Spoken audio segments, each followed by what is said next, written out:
see afterwards when the news media ignored that we came in a virtual tie with Michelle Bachmann. They ignored us.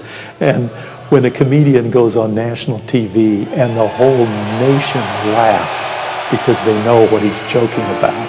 There's a top tier now of Bachmann and Perry and Romney, and, you know, we haven't mentioned, and we should. Thank you. We haven't mentioned, and we should, Rick Santorum, who did really surprisingly well for the amount of money and resources he had.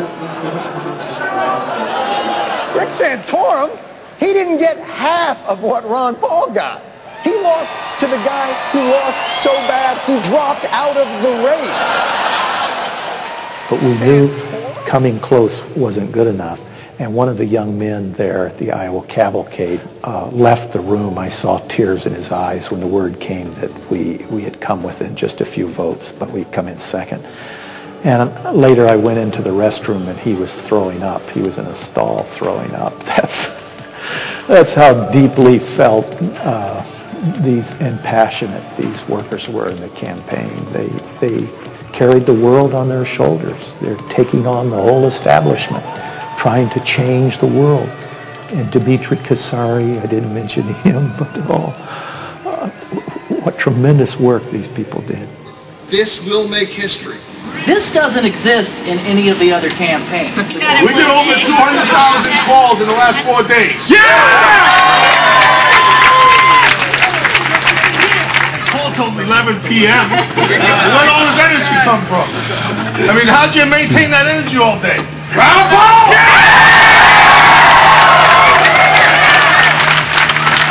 Republican presidential candidate Ron Paul just won Iowa. I know. First we told you that Romney won, then it was Santorum. Turns out Ron Paul won all along. I want every single one of you to know. You did it. It's your win. You're the reason why. Give yourselves a hand.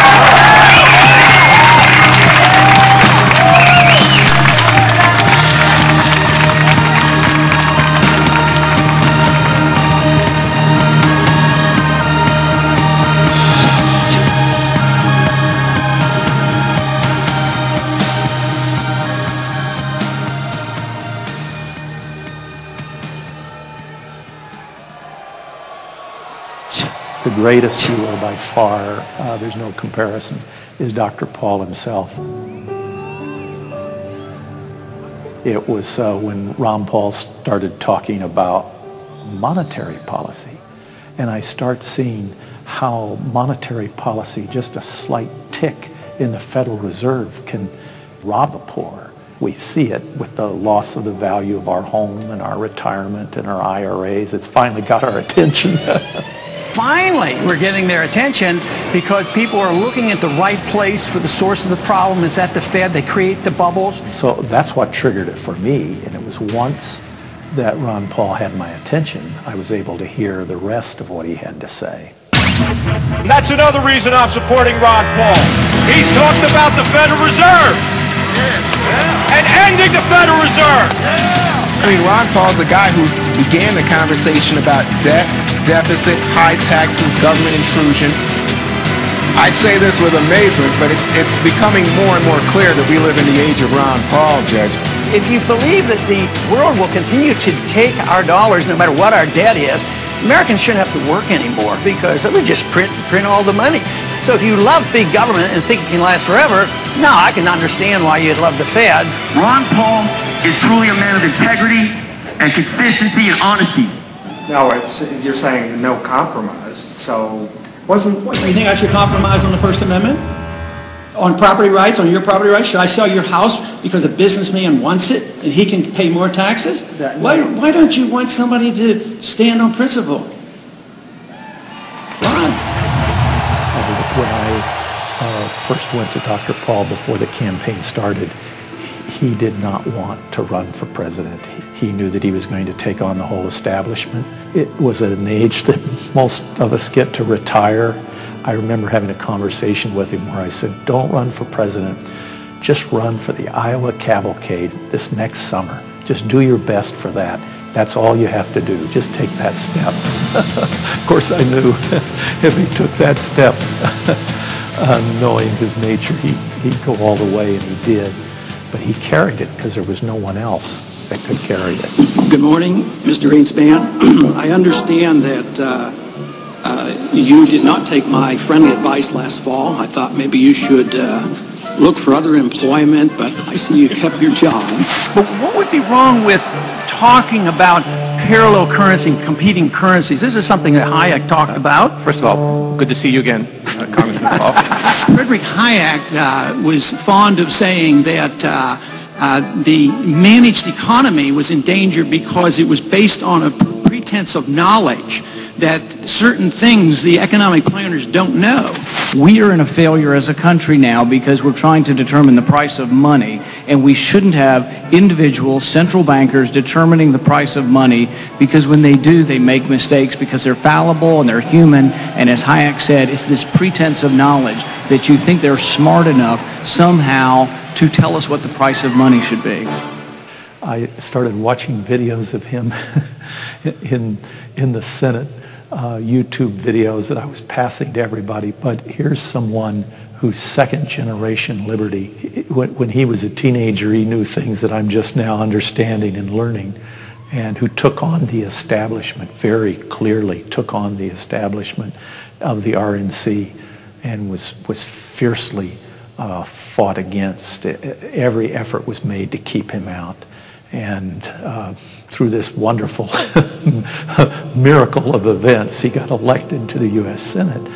And we've never had a senator like him. Rand Paul has earned more votes in a Republican primary, turned out more Republicans in a Republican primary in the history of Republican politics in Kentucky. This was Mitch McConnell's party. It's not Mitch McConnell's party. It's Rand Paul's party as far as what you look like tonight. Really quickly, who would have thought that Ron Paul would be the Republican presidential candidate with more influence on the Republican Party in 2010 than any of those other guys that we covered in 08? So I see great things. I see someone who was raised at the table of Ron Paul and who heard from him every day as a child in a position to make a difference. And he's going to fight this battle and carry it on another generation. No senator read the Patriot Act. It didn't go through the standard procedure. And look at what's happening now. We need a counter-revolution back to some sanity. And Ron Paul and his family represents that. And Rand Paul has the best chance. He's a U.S. senator in power right now to help lead that counter-revolution. Young people are following Congressman Paul, his message, and are looking for genuine truth and great and new ideas, revived ideas, constitutional ideas. They see the national debt, they see these foreign wars, they see what's happening to the generation, and they're not willing to put up with this. And so what they need to do is prove to the Republican Party that that they are the loyal opposition in a sense, that they are the other big wing of the party. At some point, politics will have to be used. Many people are very critical of those who practice the art of politics, but if Ron Paul hadn't taken a step as a candidate, I'd have never heard of him, and I'd have never learned any of this. I'd hate to see our ideas co-opted by other people who use politics and say, now we're going to audit the Fed, but we don't. Now we're going to end wars, but we don't. I'd rather see true believers gain that political power. And I look to these new heroes of the revolution. I look Mike Lee and, of course, Justin Amash and Thomas Massey, Rand Paul, all these great leaders of the future. And I hope they will keep going and keep saying and keep writing and not be discouraged by any of us, because they will have to make some hard decisions about how to get this message out and when to get this message out. Timing is everything in politics.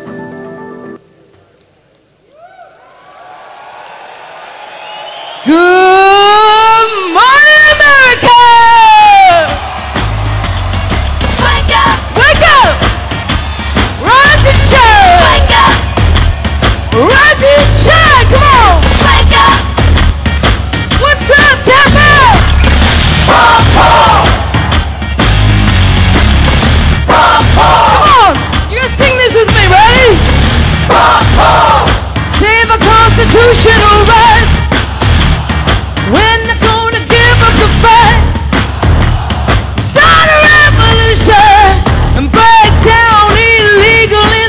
nation.